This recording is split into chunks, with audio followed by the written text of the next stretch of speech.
Welcome to the long-awaited projections for 2023. Now, most of you are probably expecting me to come out and talk to you primarily about interest rates. What's going to happen with interest rates going into 2023 through 2023? Well, we're going to talk about that definitely because that is going to be the key to what happens in 2023 to housing. Well, we're going to talk a little bit more about housing and when we believe people are going to start buying houses again, because a lot of the people that are going to be watching this video are real estate agents and, of course, loan officers or others that want to know when is housing going to recover. Now, in order for me to fully explain that, we are going to take a little bit of time and look at what happened in 2022, why that happened, what influenced those things. Then we're going to talk about things that you just can't get away from, like supply and demand, the basics of economics that we have to keep in mind as well as we look into the future and make our projections. Then we're going to talk about interest rates, what we believe is going to happen specifically with interest rates. And I'm going to do my best to show you charts, to show you numbers that we're following as to why I believe what I believe. Now, some of it is going to be subjective. Just like when we talk about housing, Los Angeles is different than Oklahoma City. You have to keep those things in mind when we're looking at these statistics and charts. But I'm going to try to make this a little as universal as I can. And then you'll have to tweak it a little bit depending on where you are and what you believe, kind of interestingly enough.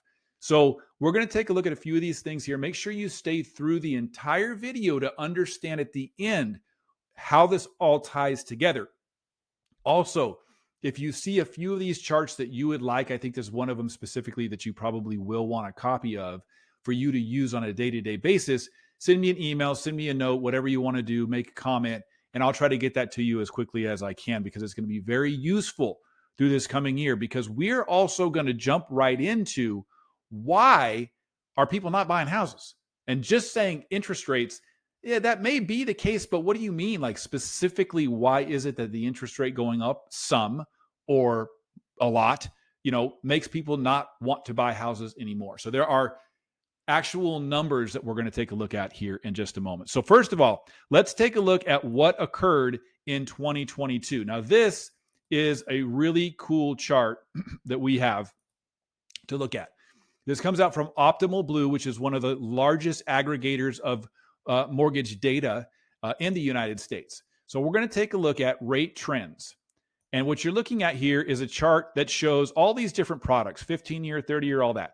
Well, we're going to get rid of everything except for a 30-year fixed conventional conforming loan. That is going to be the product that we're going to talk about throughout the day. So FHA, these things are similar, but we're really going to stay focused on these products. Okay, so now I'm going to back this out 365 days. So this is a full year ago. So this was the good old days of Wednesday, January the 5th, 2022. When we're just having a good time in the housing market with interest rates showing to be a national average of 3.465. Over the year, we all remember interest rates seem to be going up every day. We seem to have a peak here on October the 24th, kind of came down some, bounced around, and right now we seem to be ending the year at about 6.5. Now, you are seeing these numbers and maybe saying, well, that's not exactly where those numbers were, and that is the case.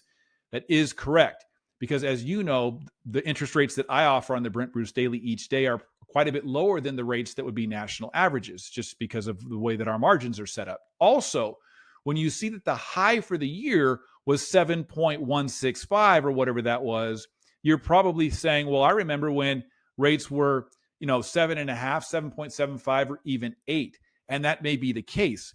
This chart, unfortunately, does not factor in discount points. So what that means is that if the national average interest rate that was being offered on October the 24th was 7.159, it's not telling you if that lender or those lenders or most lenders were charging a point or 2 points or a point and a half to get that rate. They were only focused on what the interest rate was, not the cost associated with that interest rate. So it's a little bit of a skewed chart, but it definitely tells us what happened over the past year. Basically, that we went from 3.42% up and ended at 6.5. pretty realistically about 3.5%. Now, why did interest rates go up? No matter where you are from a political affiliation or anything else, interest rates went up because of inflation. Inflation occurred because of the government spending, because of the amount of money that went out from COVID stimulus and other plans. There was the Inflation Reduction Act that was about, 3-4 months ago. And then most recently, the signing of the spending bill of $1.7 trillion, which I said earlier on one of my videos 2 or 3 days ago, that we were experiencing a good decline in interest rates. And then the government came out and released $1.7 trillion, or basically earmarked $1.7 trillion to go into the economy, which is tremendously inflationary. Inflation is the enemy of bonds. So let me give you just a little bit of information about why that is. I talk about it all the time. Okay, so look, a bond, a fixed asset bond, like let's say a 30-year fixed mortgage gives you, I bought a 30-year fixed mortgage as an investment. So that mortgage is going to pay me 3% interest. That is how that works. I bought a bond, which is a mortgage-backed security that's going to pay me 3% interest. Well, that's cool. I make my 3%. Maybe I bought it for $1 million, where I'm making 3% on my $1 million. Well, if inflation is 8%, then I'm going in reverse. Okay, nobody wants to buy a bond that is tremendously lower than either the current inflation or the inflation that is expected over the life or the term of that bond. Okay, so there's a lot more to that, but understand that inflation is the enemy of bonds. And we've had tremendous inflation numbers of about 10% year over year at times, which is way, way too high, which caused interest rates to go up considerably. So now let's take a look at what we've got going on here. So here's where we're talking about that Biden signs a $1.7 trillion government spending bill. This was just a couple of days ago. I mean, this was December 29th. And we saw interest rates go up 0.5%, 0.5% in the last week because of that. So inflation is the enemy of bonds. Okay, why is it that having interest rates go up by 3% stalls out the general housing market? Why is that? Well, let's take a look at a couple of other things. First of all, let's take a look at the effect of interest rates. Okay, so this is one of those charts that you may be interested in getting a copy of. Okay, so this is really cool. Breaks down what you need to understand is the monthly payment, principal and interest payment, principal and interest only. That is not including taxes or insurance. So principal and interest at a certain rate of interest gives you how much of a loan amount you could afford. Or if you were to work it backwards, you say $343,000 loan at 5.75% interest would give me about a $2,000 a month payment. We might be within $5 or whatever, so I rounded this a little bit. But I did that, and I manually did all of this on all of these figures, all right? So what you have to understand is people really, I mean, the general buyer really, I mean, the house price is a number, the interest rate is a number, but what really matters is how much is my monthly payment. At the end of the day, when I talk to people to qualify them for a home loan, they really want to know two things. How much cash do I need, and what is my monthly payment? Okay, so if I said, look, I can get you $1 million home loan and your monthly payment is $1,000 a month, they'd probably go buy $1 million house if they could afford $1,000 a month. That's just human nature. Okay, so you have to keep that in mind as well. So let's go back to the chart here. And it shows a bunch of information. Okay, so let's just say that we start off here with this $2,500 principal and interest payment. Well, let's do this instead. Let's not just guess at a number. Let's try to get a realistic number, right? So this is what I did here. Let's go over to this information from Zippia, which is a career, looks like a recruiter of some sort. And they are telling us some statistics. So this is saying that the average household income for 2020, probably 2021, since this was 2022, is $87,864. Now, that is the household average. So if there's two income earners, then that's combining those. So 87,864. All right. So what I'm going to do is I'm going to round this number to 85,000 just because it actually this works for me. So you can now see my calculator here. And I'm going to say you make $85,000 a year as a family. And this is gross. This is before taxes. This is gross. I'm going to divide that by 12.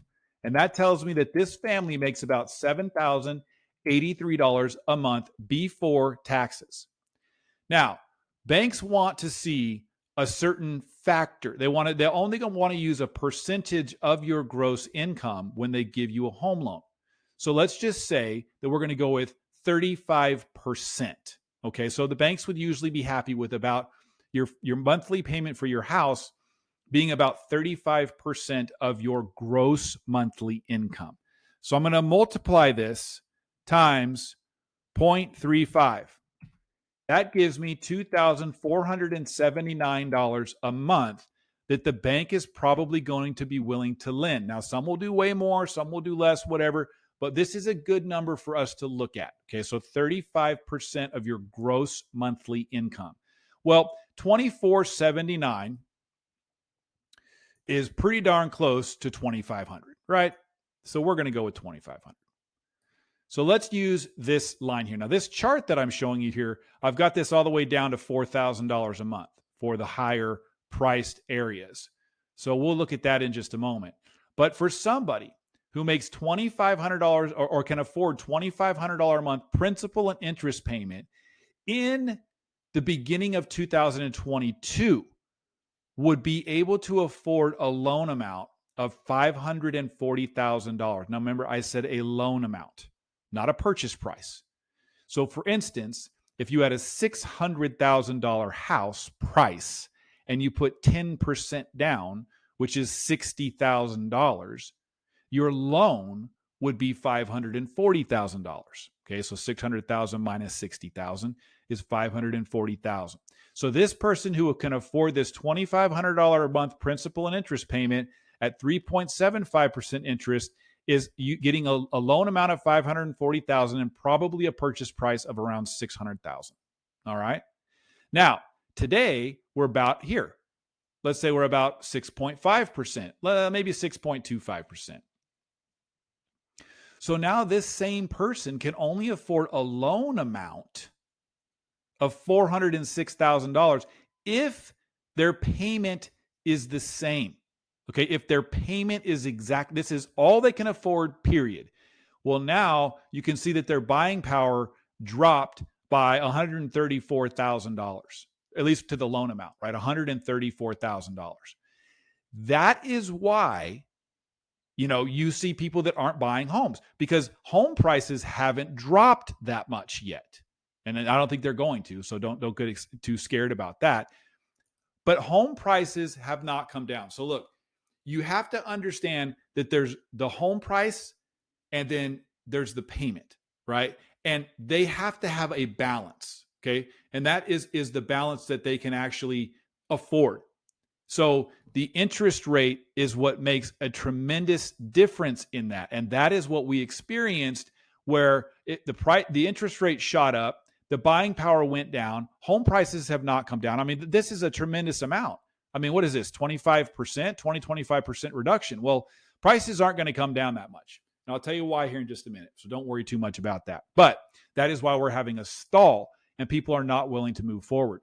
They just can't afford the impact to their buying power because of the interest rates. Now, just for interesting information here, let's go over it and go to this more higher priced area. So you're in Southern California, you got a budget for $4,000 a month principal and interest payment.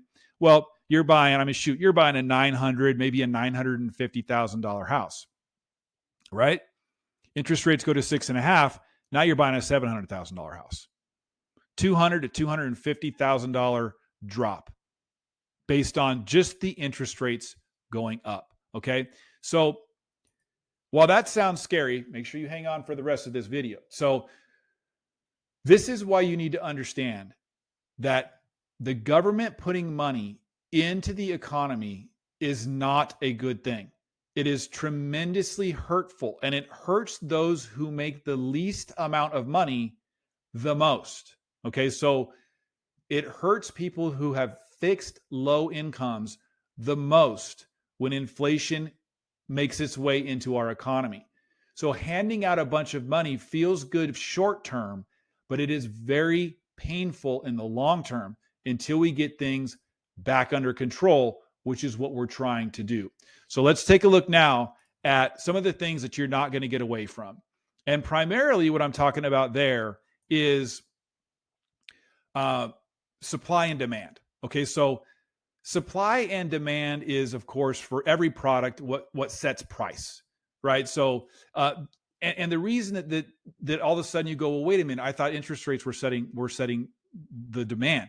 Well, the demand has reduced because people are not now shopping for homes as much.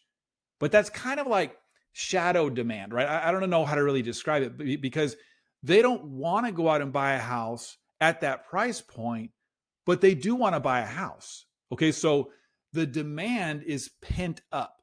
We have tremendous, tremendous demand for housing. As a matter of fact, if all of a sudden houses became affordable for everyone, we don't have enough houses literally constructed to house the amount of people that want houses. We're short by about 4 million houses. And there's reasons for that. Number one, after the crash of 2008, home builders did not build nearly enough homes for about a decade. And they still don't. But they're building, like right now, like as of this moment, they're showing that they finally have caught up with construction starts. But it's been like 15 years that they weren't building enough homes. And here's the thing that you can't get away from as well: births. Births don't stop. Birth rate continues. And that may sound like, well, who cares about, babies being born? Well, it matters because 33 years ago, there were a bunch of babies born. It was a second baby boom about 30 to 35 years ago. Well, those people are now home buying age. People are buying homes a lot later in their life than they used to. So they're having babies later and they're buying houses later. They're getting married later. And statistically, that age group is somewhere between 33 and 35. So people are coming out in a larger amount of demand to buy houses than previously, while at the same time, we're not building enough homes. Okay, so let's take a look over here at another little chart here.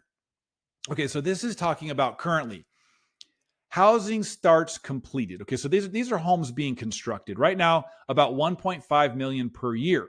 Household formations are currently about 1.3 million per year. But that again is kind of a number that is a little bit skewed. Household formations are a little bit larger than that. But again, we're pulling back on the fact that house prices are so high that a lot of people are not considering themselves to be formed households, so to speak. They're kind of holding back on that. And on top of that, we also have a certain number of homes that are destroyed. So whether this is flooding, tornadoes, hurricanes, fire, or even just age, that homes just get torn down. They're just too old. We lose a chunk of homes as well, 100,000. Okay, so we're still not building enough homes. And I've talked to two different economists recently, and both of them, I mean, we're talking about major economists, and they just look at me. They focus on the construction end and housing, and they are saying, look, Brent, I can't tell you enough how short we are of houses. We are short of houses, and I don't know how we're ever going to catch up. It costs more money to build a house. It costs more money for materials. You got the government creating all kinds of restrictions, licensing and all kinds of things that are slowing down the construction of homes, which is terrible for our housing. We need way more houses. That's why you see people that are building high density, because it's cheaper to build high density than to build nice, 10,000 square foot lots or quarter acre lots in all these areas where people would like to see that type of land, but they just can't afford it because it costs too much to build a home. All right. So understand that you're not going to get away from true housing demand. Housing demand is through the roof. All right. So what we need to understand is, how do we get back to where there is a balance between interest rates and payment and demand. So one of the things that's happening that you also have to keep in mind is that we're also having quite a bit of increases to people's incomes. So incomes increased by about 10% last year. Okay, so that person that made $100,000 a year is now making maybe $110,000 a year. Well, that's going to help them bridge the gap, bridge a lot of the gap for the fact that interest rates went up and mortgage payments are higher, in order to kind of make it not so painful. So maybe that person that could afford $2,500 a month can now afford $2,700 a month. So that is something that is a real number that you need to pay attention to. But when we take a look at interest rates, because that's what we really want to know is, when are interest rates going to come back down in a way that is meaningful? All right. Now, I have said in more than one occasion on the Brent Bruce Daily that I believe home loan interest rates are going to be at 4.875% or below on a 30-year fixed, well-qualified conventional home loan by July the 1st of 2023. Now, I can throw that number out all day long, and maybe I get it right, maybe I don't. But let's take a look at a few other charts and statistics that might help us understand why I'm coming up with those numbers. All right, so let's go over to, let's see here. There's my housing supply. All right, so when will inflation peak? Because this is what we need to understand, is when inflation begins to come down, interest rates will begin to come down. Now, there's two things that we look at when it comes to inflation. We look at the consumer price index, and we look at the personal consumption expenditures. Those are reports that are put out by the Bureau of Economic Analysis. And basically what they do is they take a basket of goods. Okay, so let me explain this quickly. A basket of goods. So if you had a shopping cart, and in that shopping cart, there's a whole bunch of different products. Now, we're not just talking about cereal and bread and eggs. Those are a part of that basket, but we're also talking about things like gasoline and housing and clothing and restaurants and entertainment and all kinds of different things that go into this basket of goods. And they price that basket of goods on a national level, and then they do that each month. Okay, so if when they check out their basket of goods at the cash register, so to speak, and it costs $100 one month, and then it costs $110 the next month, that means that inflation went up, the price of products went up 10%. So that's what they do in order to gauge and keep an eye on inflation. And they do that with two different baskets of goods, and they look at those numbers a little bit differently, which is why you have the personal consumption expenditure and the consumer price index. They're still both measuring inflation, but they're doing it in a different way. And overall, the numbers, tend to be pretty close as to what they show inflation to be at. Now, there's also what's called core CPI and core PCE, consumer price index and personal consumption expenditures. The reason it's called the core is because they take the basket of goods and they toss out food and they toss out energy. And then they price those products because they find that food and energy are too volatile. Okay, they're too difficult to keep an eye on. They move too much. I mean, obviously, energy includes gasoline. So it kind of makes sense. But hey, I know that you and I both buy gasoline and pay for food. So I don't know why they toss it out, but that's what they do. And that's the number that we're going to look at. We want to see core inflation for PCE and CPI at 2.0%. That is the number that the Federal Reserve wants inflation to be at. Believe it or not, they want inflation. They want inflation. They consider that to be healthy, but they consider healthy inflation to be 2%. We have been between 6 and 8%. Now, again, somebody might go, well, what's the difference between 2 and 6 and 8? Not a big difference. Well, it is when you talk about it being 400% higher than it's supposed to be, or 300% higher than it's supposed to be. It's way too high. That's like saying, what's the difference between a 2% interest rate and a 6% interest rate? No big deal. No, huge deal. Okay, so inflation has been out of control. So what we want is we want to be able to look into the future and see when we believe inflation is going to come back down. Okay, so earlier on in this video, I'm going to get into what these numbers are here quickly. But earlier on in this video, I told you that some of the things that we're going to talk about are going to be local, like local to your area, right? Like I said, LA versus Dallas versus Oklahoma City. Those markets are different. Okay. So again, in Los Angeles, if your average home price is 900 grand, it's a little bit different of a feeling than if your average home price is 250 in, some other town in the Midwest. All right. So the other thing that I'm leaving open to your interpretation. So this is where you are going to make your assessment. Is inflation coming down? Okay, so what I mean is, I'll show you numbers about what the reports show, but you have to answer the question, do you think things are slowing? Do you think that it's not quite the frenzy when you go to the grocery store? Now, I'm not saying that things aren't expensive. I'm not even saying that they're not as expensive. What I'm saying is that, are they getting more expensive? Okay, so if you bought a gallon of milk for $2 and then it went to $3 and then it went to $5, then it went to $7. So let's say a gallon of milk is $8. That has shown tremendous inflation. Okay.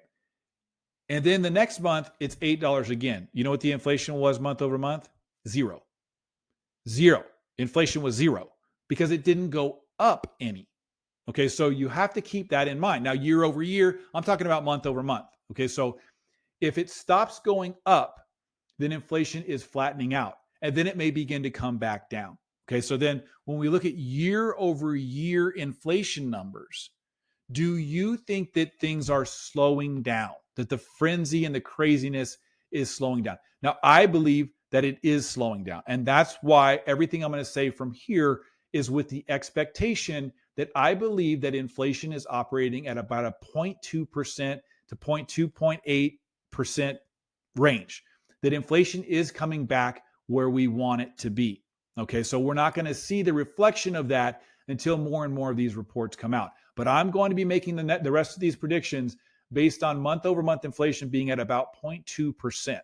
Okay, so the PCE and the CPI, when they come out each month, we want to look at that and you can say, oh, good, Brent was right, or oh, no, it was 0.4 and Brent's totally wrong. So let's take a look. So what we want, I'm going to go over to another chart here, is we want this bottom number here, which is the year over year inflation reading, to come down. We want it to get down ultimately to about 2.0, but that's going to take a while. But we want to see it coming down, 5.2, 5.0, 4.7. Now, why am I confident that that is going to happen? That is because if I think that month over month inflation is 0.2%, okay? Now, quickly, let me explain. This number year over year is each of these 12 months combined. You add all of these numbers together, that gives you your year over year inflation, okay? So you add all of these numbers together, that gives you here. That was the October 2022 reading of core personal consumption expenditures for year over year, and then each of these are month over month. So the inflation from the cost of the goods for October went up by 0.2 going into November. All right. Maybe a little bit difficult to understand, but look a little further into it in some of my other videos, or ask me questions if you want more details on specifically what I'm talking about. So what happens here is each month we kick out the previous month from last year. So when we go into November, we bring in November of 2022 and we kick out November of 2021. See that? We kick that out. So over here, we're going to get the December number, and then we're going to kick out December of 2021 because it's a rolling 12 months. So I believe that we're going to have an average month over month for a while of about 0.2. That's what I'm expecting. Well, 0.2 is less than 0.5 and less than 0.5 and less than 0.4 and less than 0.4 and less than 0.3 and less, right? So the fact that the 0.2 is less than each of these, when you add up the total aggregate number, this number goes down. Okay, the year over year number goes down. So let's go ahead and take a look at another chart here, that was the personal consumption expenditure. This is the consumer price index, which is the other reading that we take a look at. Now look at the numbers that we're talking about. So we're going to be getting the report. The next report we're going to be getting is for December. See, the white numbers we have not received yet, and the yellow numbers are from the previous year. All right. So I shouldn't say that. I guess these we have received. These are the ones that we're kicking out. Okay. So we're going to be kicking out December. Well, the December of 2021 is 0.6. If we get a 0.2, that's good. That'll bring down the total aggregate. Then a 0.6, then a 0.5, then a 0.3, 6, 7. So the reason I can feel so confident is because if we have 0.2 month over month inflation pretty consistently, we're replacing rather high numbers. Okay. We have so many rather high numbers that we can feel pretty confident. I mean, even look at it August and September of 2022. They were very high numbers. So we have a lot of probability of showing inflation reducing because we're holding it against very high readings. Now, why is a 0.6 a high reading? Well, what if month over month inflation was at 0.6 for 12 months? Well, what's 0.6 times 12? It's 7.2.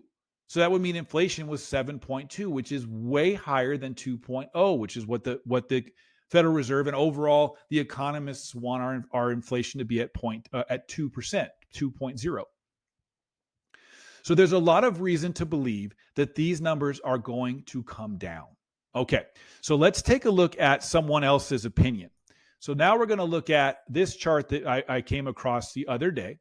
This is from Bloomberg and Edward Jones. So this is now them. I mean, they're tracking the same thing we are. So this is the inflation tide will likely turn as we move through 2023. Inflation scenario for core consumer price index, which is the one that we were just looking at. Core consumer price index right there. Okay. So let's go over here and get back to that chart. Okay. So what they're saying is this is where we were as they wrote this report, which looks like was in November of 2022.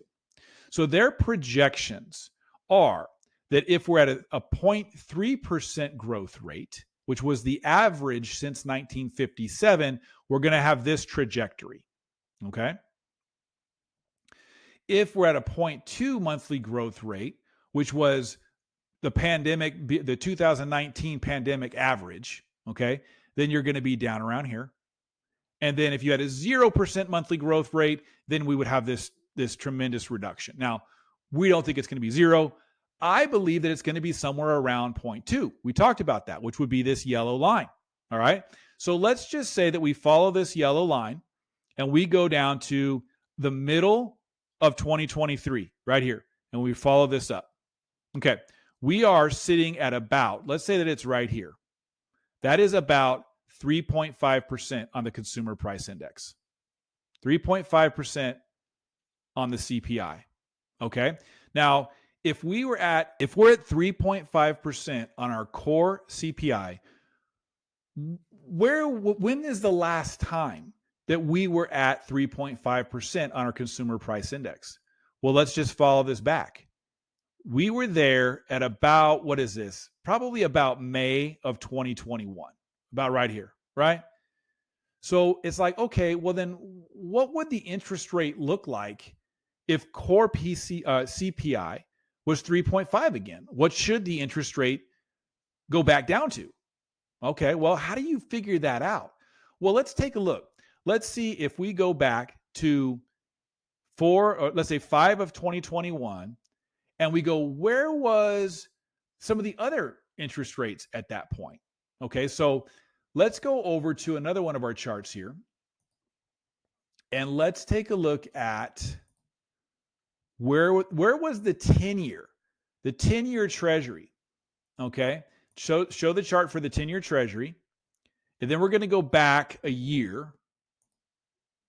And we're going to go back to basically May of 2021, 2.49. Okay. So the 10-year treasury was about 2.9, 2.92, somewhere in this range. Okay.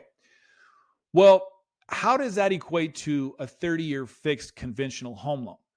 If you watch the Brent Bruce Daily, you know that traditionally the 30-year fixed conventional interest rate floats at about 2% over the 10-year treasury.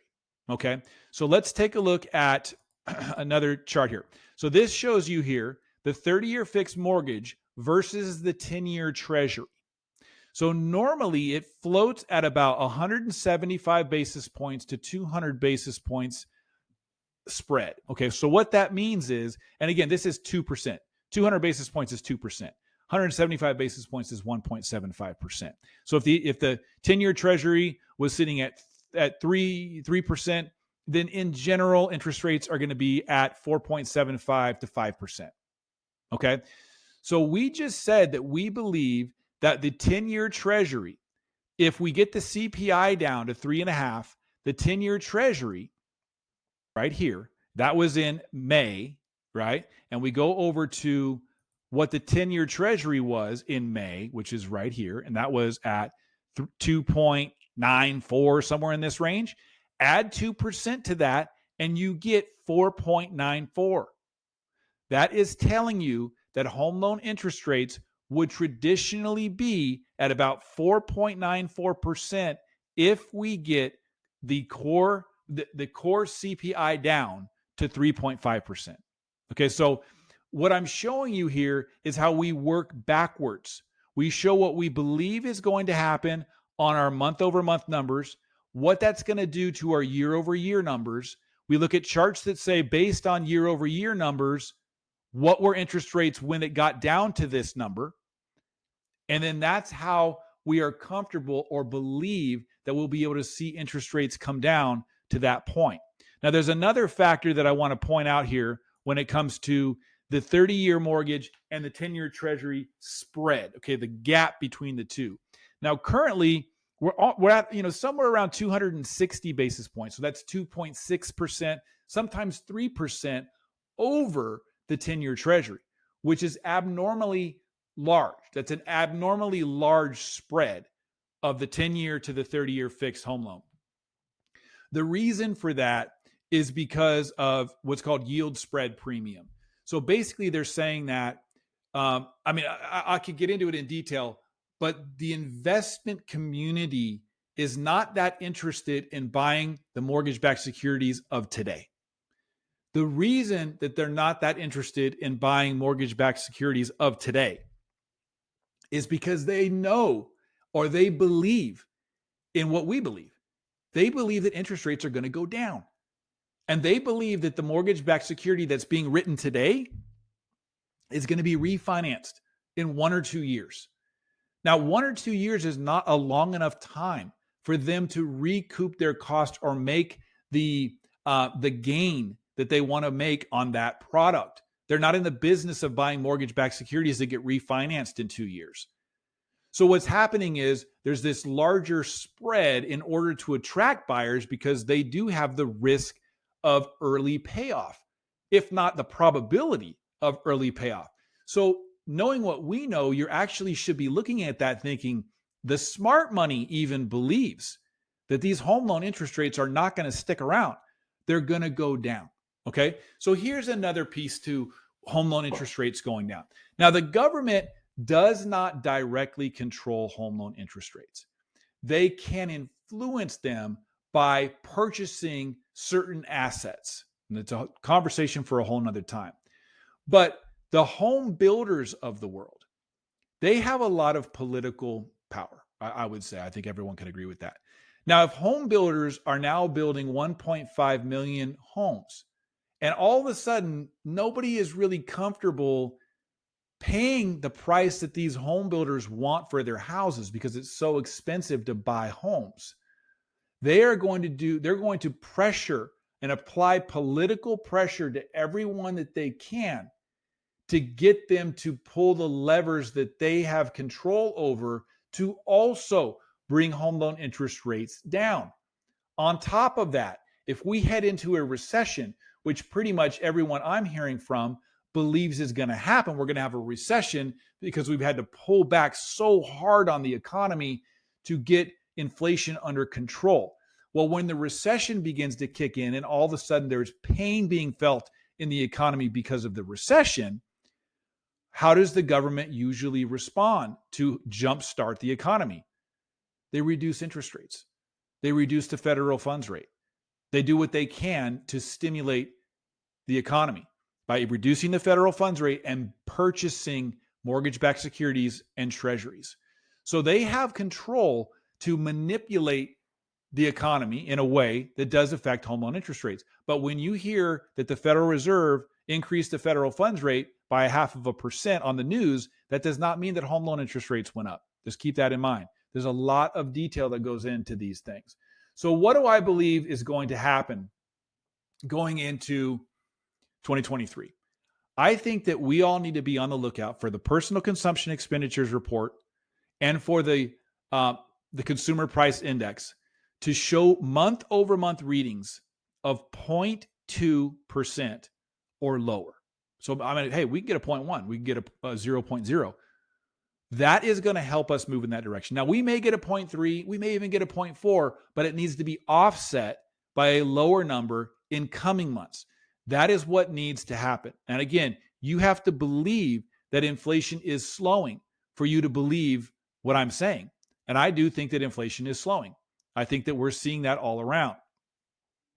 So I think over time, we're going to see interest rates come down. And again, I'm projecting that we'll be at 4.875%, or maybe 4.99, something like that, under 5% on our 30-year fixed mortgage-backed security on the Brent Bruce Daily. I keep saying that because our interest rates are lower than most with no points. Okay, so what does that mean here? What does that mean to the buyer, right? So this gets us back to this chart here because this is what really matters.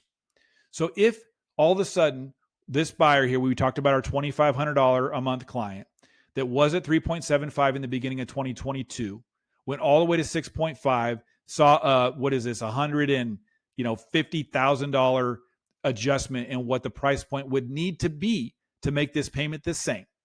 Well, all of a sudden now interest rates have dropped all the way down to about here, about 5.0, 4.99, somewhere in that range. Now you're at 466 versus 540. Okay. So that is a difference of what, about $80,000, $74,000, right? So again, this same person had a 10% increase to their income. That should give them approximately 0.5% change in their buying power, approximately. So now they're at 493,000. All right. Now, will the home buyer who thinks their house is going to sell for 540 have to come down? Yes, it will have to come down. But how much is it coming down now? 10%. It's coming down 10%. And again, I've said many, many times, for a home seller, if you think that you're going to sell your home for the price point of March of 2022, you're wrong. That is over. That was for a moment. Okay. Just because for one day it could have sold for that price, that's not what you should be thinking. Go back to 2021 prices and sell your house. 2021. That is my suggestion. So if you were to price your house at 2021 numbers and interest rates came down to about 4.99%, we're in business.